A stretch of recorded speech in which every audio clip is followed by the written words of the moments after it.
तो आज की इस वीडियो में हम इंडियन ज्योग्राफी का दूसरा भाग भारत का भौतिक स्वरूप कवर करेंगे। मेनली इस वीडियो में हम हिमालय का विस्तार है जो कि उत्तर भारत में है, उसका पूरा विभाजन कवर करेंगे, जो कि बहुत ही इम्पोर्टेंट है हमारी परीक्षाओं के लिए। तो चलिए बिना देरी किए हुए वीडियो को शुरू करते हैं। तो चलिए वीडियो की शुरुआत करते हैं और सबसे पहले देखते हैं भारत का भौतिक स्वरूप। तो भारत के धरातल पर बहुत विविधता पाई जाती है। कहीं पर पठार है, कहीं पर ऊंचे ऊंचे पर्वत हैं, तो कहीं पर समतल मैदान है। अगर हम देखें तो भारत के संपूर्ण क्षेत्रफल का लगभग 10.7% भाग पर्वतीय भाग है और लगभग 18.6% पहाड़ियां हैं। लगभग 27.7% पठारी क्षेत्र है जो कि भारत के दक्षिण में है और 43% मैदानी भाग है। ये कुछ फैक्ट हैं जो कि आपको पता होना चाहिए। तो उसके बाद हम देखते हैं कि भौतिक रचना तथा धरातल के स्वरूप के अनुसार भारत को 5 भागों में बांटा गया है। तो पूरे भारत को उसकी भौगोलिक संरचना के हिसाब से 5 भागों में बांटा गया है। पहला है उत्तर का पर्वतीय क्षेत्र, दूसरा है विशाल मैदान, तीसरा है प्रायद्वीपीय पठार जो कि भारत के दक्षिण में है, चौथा है मरुस्थलीय प्रदेश और पांचवा है समुद्र तटीय मैदान।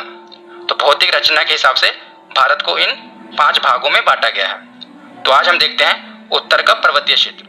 तो देखते हैं उत्तर का पर्वतीय क्षेत्र, जिसे हिमालय पर्वतीय क्षेत्र भी कहा जाता है, क्योंकि भारत के उत्तर में हिमालय का विस्तार है, पूरा हिमालय के पर्वत का विस्तार है, इसीलिए इसे हिमालय पर्वतीय क्षेत्र भी कहा जाता है। तो जो हिमालय पर्वत है इसका विभाजन 2 तरह किया गया है।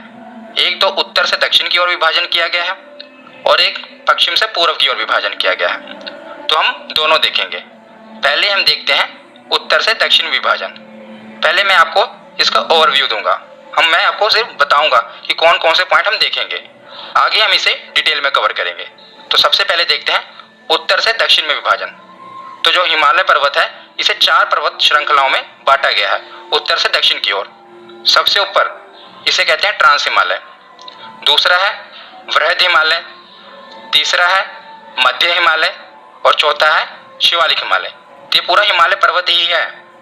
देखिए ऐसे होता है पर्वत, अगर लगातार पर्वत है तो उसे कहते हैं पर्वत श्रृंखला। ये पूरी पर्वत श्रृंखला हिमालय की ही है। 4 पर्वत श्रृंखलाएं हैं मेन, इन्हें उत्तर से दक्षिण की ओर विभाजन किया गया है, इसीलिए इसका नाम रखा गया है। पहले को ट्रांस हिमालय कहते हैं, दूसरे को वृहद हिमालय कहते हैं, तीसरे को मध्य हिमालय कहते हैं और चौथे को शिवालिक हिमालय कहते हैं। आगे हम डिटेल से पढ़ेंगे, पर अभी मैं आपको सिर्फ विभाजन बता रहा हूँ। तो उत्तर से दक्षिण विभाजन हम देखा।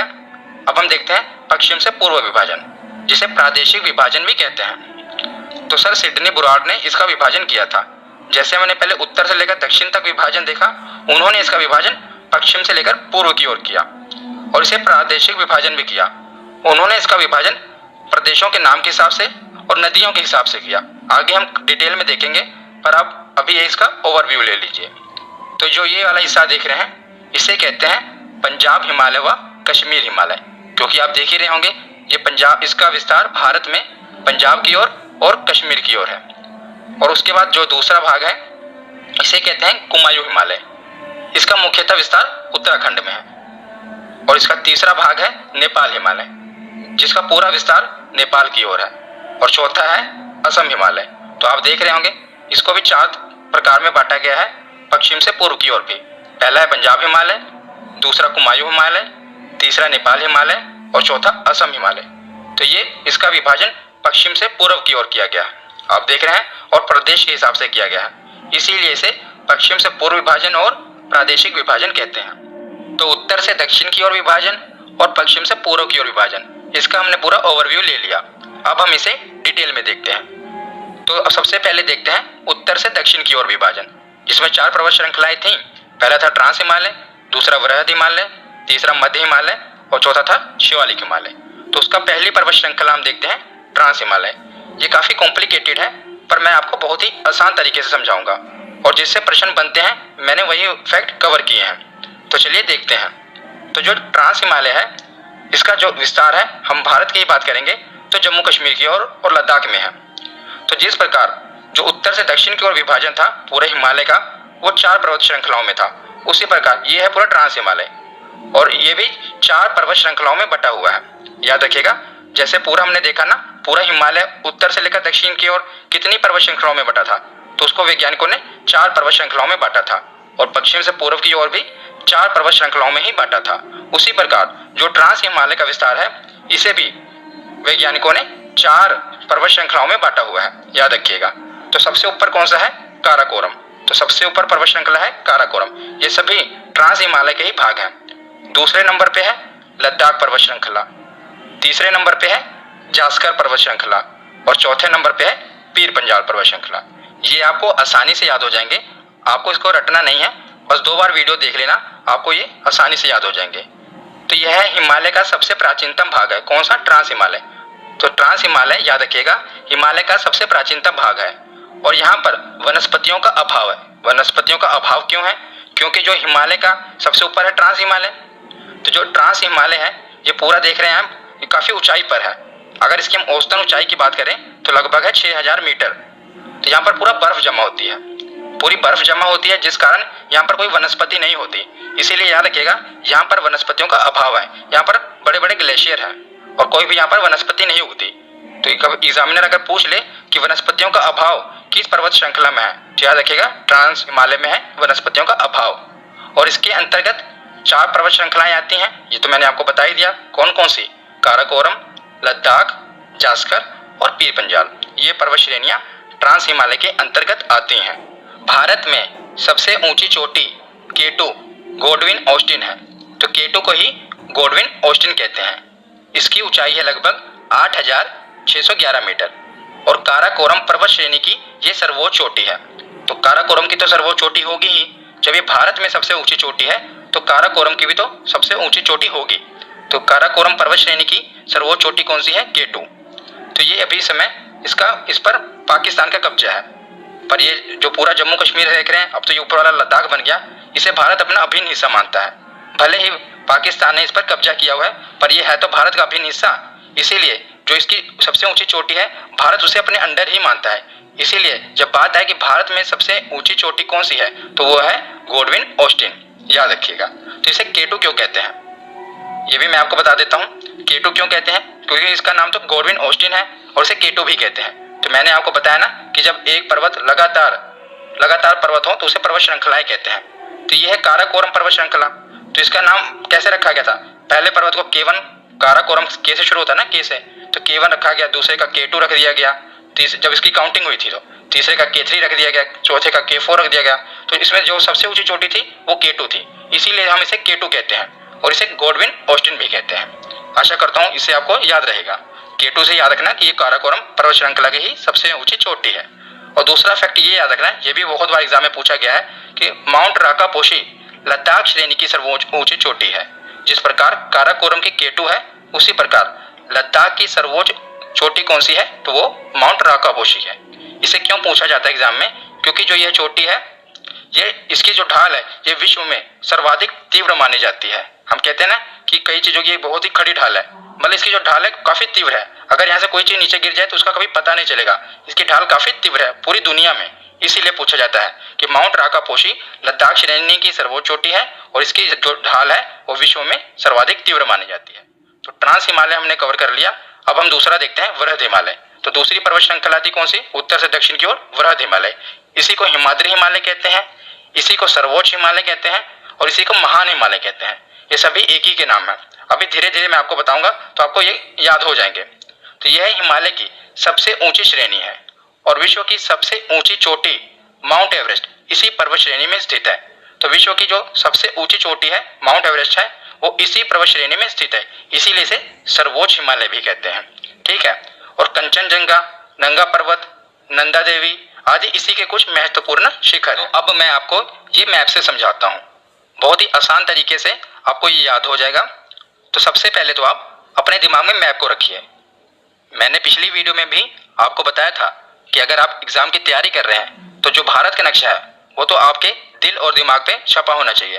तो भारत का नक्शा अगर आप अपने दिमाग में रखेंगे तो उसके उत्तर में है हिमालय पर्वत, और दूसरी हम पर्वत श्रृंखला देख रहे हैं वृहद हिमालय की पर्वत श्रृंखला। तो हम देखते हैं कि भारत में इसका विस्तार कहाँ से कहाँ तक है। तो भारत में इसका विस्तार है पीओके के नंगा पर्वत से लेकर, याद रखिएगा ये नंगा पर्वत है, अरुणाचल प्रदेश के नामचा बरवा पर्वत तक इसका विस्तार है भारत में। तो सबसे पहले हम देखते हैं कि पीओके में कौन सा है, नंगा पर्वत, याद रखिएगा। उसके बाद अगर आप कश्मीर से आगे आइए तो उत्तराखंड है, नक्शे को रखना दिमाग में। तो उत्तराखंड में प्रमुखतः ये 3 पर्वत हैं। पहला है बंदरपूंछ पर्वत, दूसरा है कामेट पर्वत और तीसरा है नंदा देवी पर्वत। ये 3 पर्वत हैं उत्तराखंड में।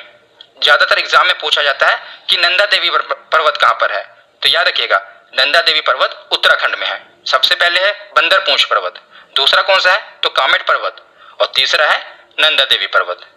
और उसके साथ साथ आपको बताता हूँ कि जो बंदरपूंछ पर्वत है और कामेट पर्वत है, इसके बीच में छोटी छोटी पर्वत श्रृंखलाएं हैं, छोटे छोटे पर्वत हैं, ये भी एग्जाम में पूछे जाते हैं। तो बंदरपूंछ और कामेट के बीच ही गंगोत्री, यमुनोत्री, केदारनाथ और बद्रीनाथ पर्वत है।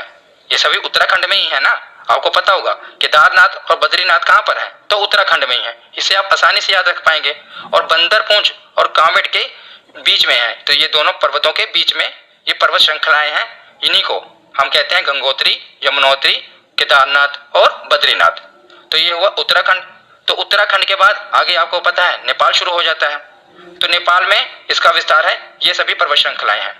एक बार हम देख लेते हैं, आपको इसे रटना नहीं है, आसानी से आपको ये याद हो जाएंगे।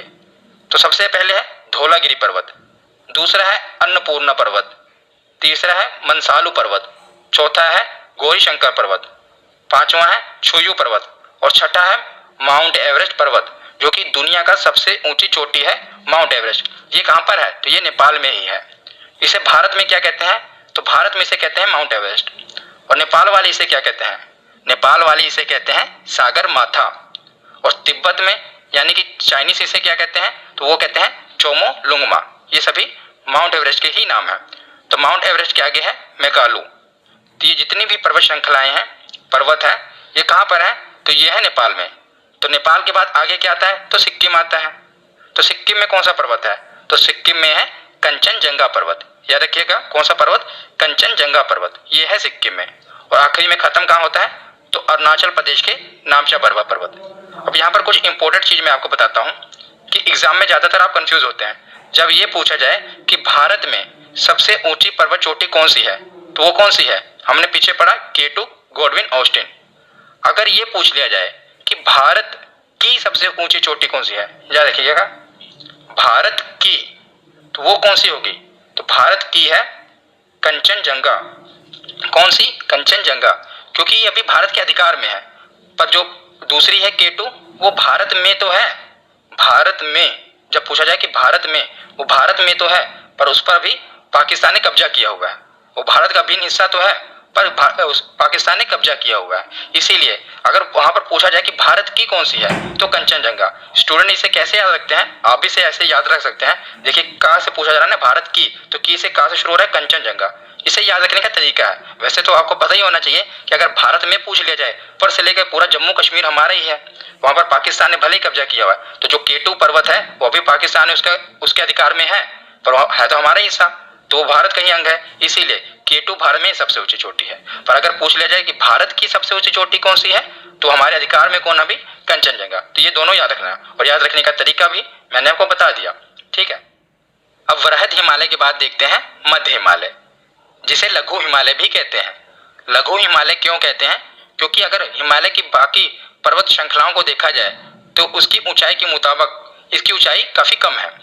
तो हिमालय का यह भाग पर्यटन के लिए मशहूर है, टूरिज्म के लिए काफी फेमस है, क्योंकि ज्यादा ऊंचाई पर नहीं है।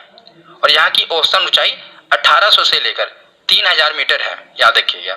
और इसी के पास शिमला, कुल्लू, मनाली, मसूरी, नैनीताल, डलहौजी, रानीखेत आदि जैसे प्रमुख पर्यटन स्थल हैं। तो मैंने आपको कहा ना, जितने भी पर्यटन स्थल हैं वो है मध्य हिमालय में। तो जब भी एग्जाम में आपको कोई भी पर्यटन स्थल आ जाए और पूछा जाए कि ये किस हिमालय में है, तो याद रखिएगा वो है मध्य हिमालय में, क्योंकि इसी को हम याद रखिएगा पर्यटन हिमालय भी कह सकते हैं। आदि जैसे प्रमुख पर्यटन स्थल कहाँ पर है, तो मध्य हिमालय में है। यहाँ की ढालों पर छोटे छोटे घास के मैदान पाए जाते हैं, जिन्हें कश्मीर में मर्ग कहते हैं। जैसे आप इमेज में देख रहे हैं, तो यहाँ ये छोटे छोटे घास के मैदान पाए जाते हैं। तो ढालों पर पाए जाते हैं। जैसे आप देखते हैं एक पर्वत है, उसके बाद पर्वत श्रृंखला होती है, दूसरा पर्वत होता है, तो जो इसकी ढाल है, ढालों पर क्या पाए जाते हैं, घास के मैदान पाए जाते हैं। और इन्हें क्या कश्मीर में कहते हैं, तो मर्ग कहते हैं। जैसे कि सोनमर्ग, गुलमर्ग काफ़ी फेमस है टूरिज्म के लिए, आपने नाम सुना ही होगा सोनमर्ग और गुलमर्ग का। तो जब भी बात आए पर्यटन की तो सीधा आप मध्य हिमालय को टिक कर देना। तो उसके बाद हम देखते हैं शिवालिक हिमालय। तो हमने ट्रांस हिमालय, वृहद हिमालय और मध्य हिमालय पढ़ लिया। आखिरी कौन सा है, उत्तर से लेकर दक्षिण के विभाजन वाला में शिवालिक हिमालय। इसे बाहरी हिमालय भी कहते हैं। बाहरी हिमालय क्यों कहते हैं, क्योंकि हमने सबसे ऊपर पढ़ा ट्रांस हिमालय, उसके बाद आया वृहद हिमालय, फिर आया मध्य हिमालय, तो ये सबसे बाहरी है, इसलिए इसे बाहरी हिमालय भी कहते हैं।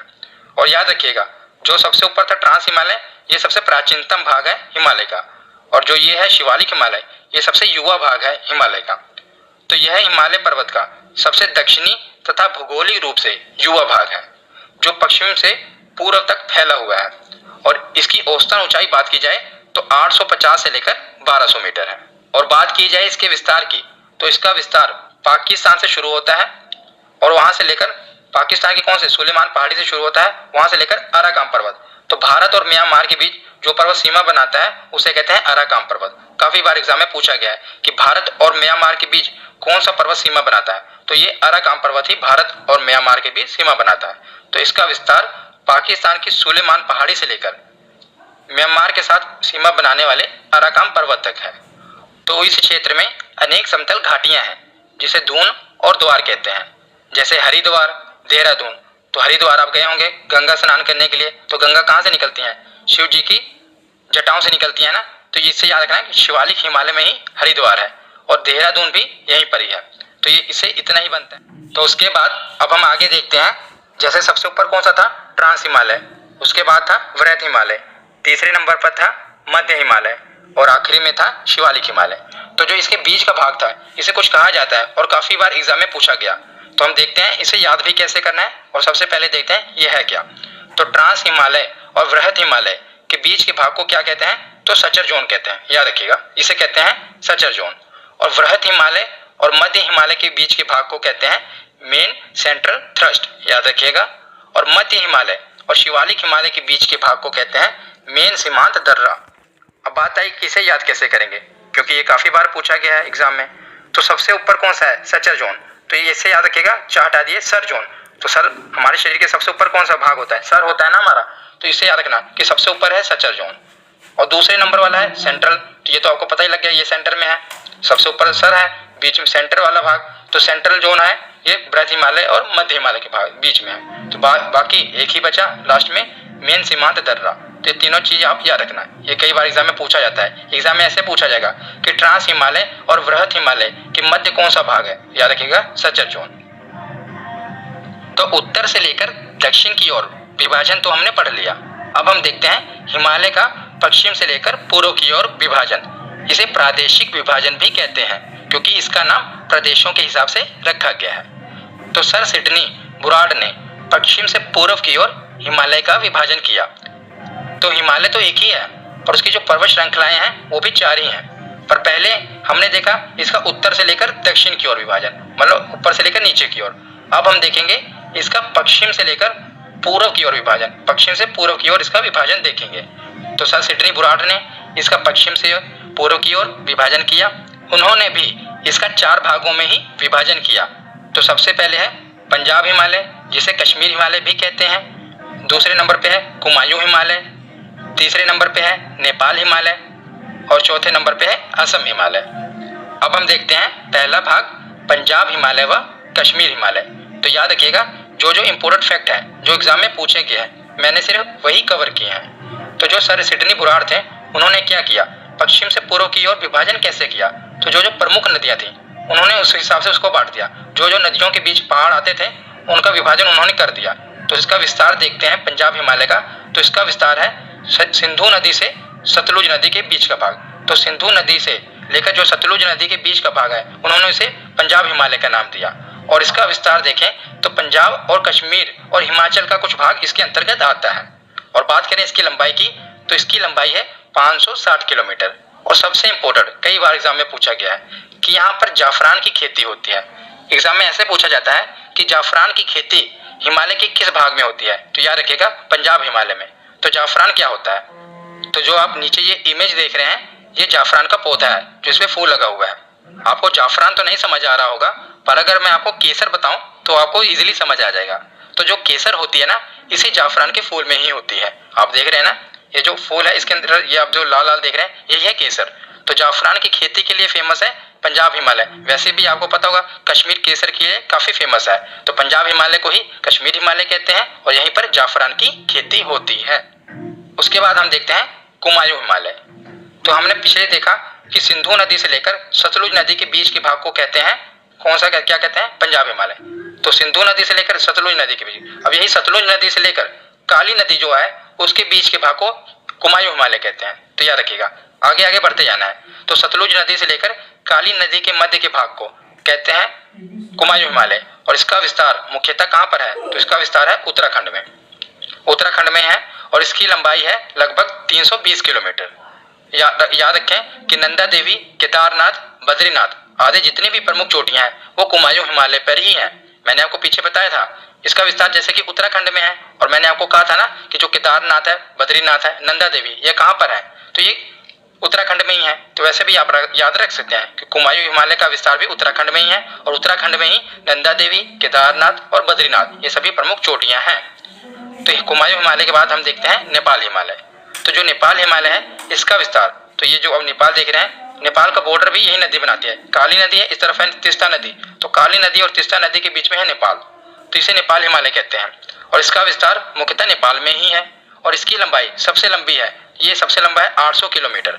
माउंट एवरेस्ट, कंचनजंगा प्रमुख चोटी है जो इसी पर ही है, क्योंकि जो आपको पता ही होगा, मैंने पीछे बताया ना कि माउंट एवरेस्ट कहाँ पर है, तो नेपाल में ही है। तो नेपाल हिमालय में होगा, ये तो सीधा ही आप याद रख सकते हैं। तो ये पूछा जाता है कि माउंट एवरेस्ट किस हिमालय पर है, तो नेपाल हिमालय पे है, अगर इसका विस्तार पश्चिम से पूर्व की ओर हो तब।